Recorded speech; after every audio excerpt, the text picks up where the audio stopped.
Hello friends, మీ పిల్లల నేస్తం ఛానల్కు స్వాగతం సుస్వాగతం. పరమాచార్య స్వామివారు అప్పుడు మహారాష్ట్రలో మకాం చేస్తున్న కాలం. ఒక జమీందారు స్వామివారికి సౌకర్యవంతమైన విడిది, వారి అవసరాలన్నీ జాగ్రత్తగా చూసుకునేవాడు. ఆయన దగ్గర పనిచేసే ఓ సేవకుణ్ణి ఈ ఏర్పాట్లలో ఏమీ లోపం రాకుండా స్వామివారి నిత్య అవసరాలు చూసుకోవడానికి ఉంచాడు. ఆ యువకుని పేరు పవార్. ఆ యువకుడు స్వామివారు అక్కడ ఉన్నన్ని రోజులు స్వామివారికి అనన్యమైన సేవ చేశాడు. పరమాచార్య స్వామివారు ఆ యువకుని భక్తికి, సేవా నిరతికి ఎంతో ప్రీతి చెందారు. అక్కడి విడిది ముగియబోతుండగా స్వామివారు ఇక బయలుదేరవలసిన సమయంలో ఆ భూస్వామితో, ఈ యువకుడిని నాతో తీసుకొని వెళ్ళనా అని అడిగారు. ఆ భూస్వామి చాలా సంతోషించాడు. అతని ఆనందానికి అవధులు లేవు. అతని దగ్గర పనిచేసే సేవకుడు మహాస్వామి వారి వద్ద సేవకుడిగా ఉండబోతున్నాడు. పరమాచార్య స్వామి వారిని సేవించబోతున్నాడు. వెంటనే ఆ భూస్వామి, సంతోషంగా మీతో తీసుకొని వెళ్ళండి, అతని కుటుంబాన్ని నేను చూసుకుంటాను, వారి అవసరాలన్నీ నేను తీరుస్తాను, కాబట్టి అతను తన కుటుంబం గురించి దిగులు పడాల్సిన అవసరం లేదు అని అన్నాడు. ఆనాటి నుండి ఆ ఉత్తర భారతీయ యువకుడు శ్రీమఠంలో ఒక సభ్యుడయ్యాడు.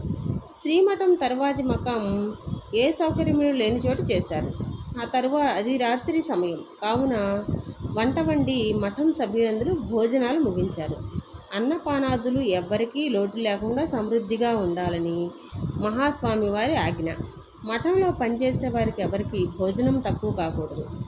అందరూ భోజనాలు ముగించిన తర్వాత పరమాచార్య స్వామివారు వచ్చి ఒక్కొక్కరిని భోజనం ముగించారా అని విచారిస్తున్నారు.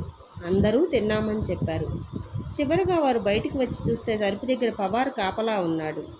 అతనికి తమిళం రానందున ఏమైనా తిన్నావా అని స్వామివారు సైగలతో అడిగారు. కానీ అతను దీనంగా లేదు అన్నట్టుగా తలడ్డంగా ఊపాడు. మహాస్వామివారు వెంటనే మఠం మేనేజర్ని పిలిచి, ఈ యువకుడు మనల్ని నమ్మి ఇక్కడికి వచ్చాడు, అతనికి భోజనం పెట్టాలని నీకు ఎందుకు అనిపించలేదు?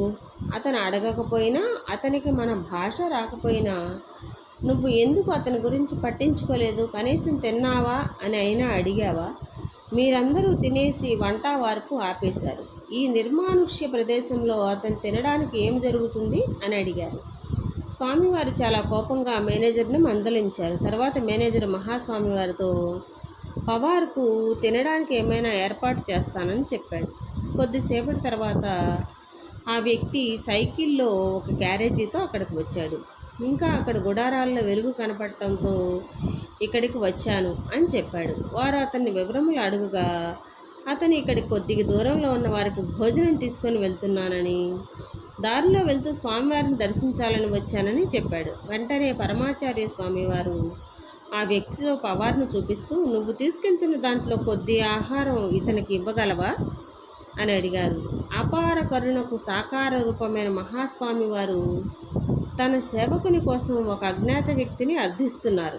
వెంటనే ఆ వ్యక్తి, ఆ క్యారేజీలో ఆహారం ఉంది, అతన్ని తినమనండి, నేను వేరే ఏర్పాట్లు చేసుకుంటాను అని క్యారేజీ ఇచ్చి వెళ్ళిపోయాడు. వారు దాన్ని తెరవగా అందులో ఉత్తర భారతీయుల ఆహారమైన వేడివేడి చపాతీలు, కూరగాయల సబ్జీ ఉన్నది. స్వామివారు నవ్వుతూ పవార్ వైపు చూసి తినమన్నారు.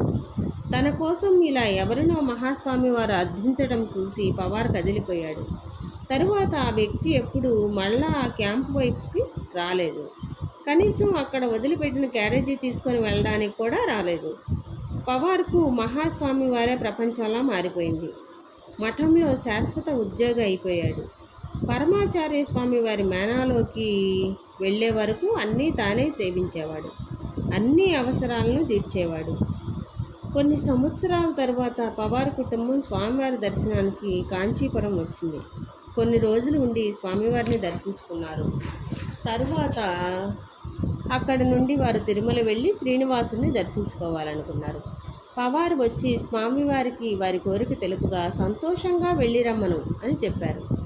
మనసులో పవార్కు తన కుటుంబంతో వెళ్ళాలని ఉంది. దానికి మహాస్వామి వారి ఆశీస్సులు, అనుమతి కావాలి. అదీ కాకుండా తను వాళ్లతో వెళ్తే స్వామివారి అవసరాలను ఎవరు చూసుకుంటారు? కావున కేవలం ఒక్కరోజు మాత్రమే వెళ్ళి వద్దామని స్వామివారిని అనుమతి అడిగాడు. స్వామివారు అతనితో, నీకు బాలాజీని చూడాలని ఉందా? సరే, వాళ్లతో కూడా వెళ్ళు అని సెలవిచ్చారు. పవార్ చాలా సంతోషించాడు. స్వామివారు మేనాలోకి వెళ్ళగానే దాని తలుపులు గట్టిగా మూయడం, ఉదయాన్నే స్వామివారి కంటే ముందే మేల్కొని స్వామివారి మేనా తలుపులు తీయడం పవార్ దినచర్య. ఆ రోజు ఉదయం పవార్ అతని కుటుంబం తిరుమల వెళ్ళాలని నిశ్చయించుకున్నారు. రోజులాగే ఆ రోజు కూడా మేనా తలుపులు తీసి ఉదయం చేయవలసిన పనులన్నీ చేసి తిరుమలకు వెళ్దాం అనుకున్నాడు. తెల్లవారగానే మేనా తలుపులు తీసి లోపలికి చూసి స్థానువై భక్తితో కన్నుల్ని నీరు కారుతుండగా స్వామివారికి సాష్టాంగం చేసి నమస్కరించాడు. అతనికి మేనాలో స్వామివారికి బదులుగా కలియుగ ప్రత్యక్ష దైవమైన తిరుమల శ్రీనివాసుడు దర్శనమిచ్చారు. మహాస్వామివారు తమ కరుణాపూరితమైన చూపులతో చూడగా, ఆ చూపులలో నీకు తెలియదా నీ బాలాజీ ఇక్కడే ఉన్నాడని అని అన్నట్లుగా తోచింది పవార్కు. కొద్దిసేపు పవార్ మౌనంగా ఉన్నాడు.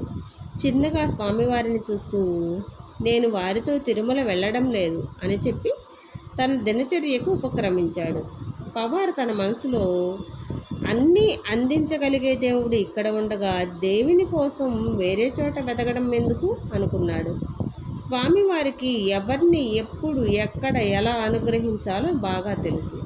వారు త్రికాల వేదులు, కాలాతీతులు, అపార కరుణాసింధం జ్ఞానదం శాంతరూపిణిం శ్రీ చంద్రశేఖర గురుం ప్రణమామి ముదావహం.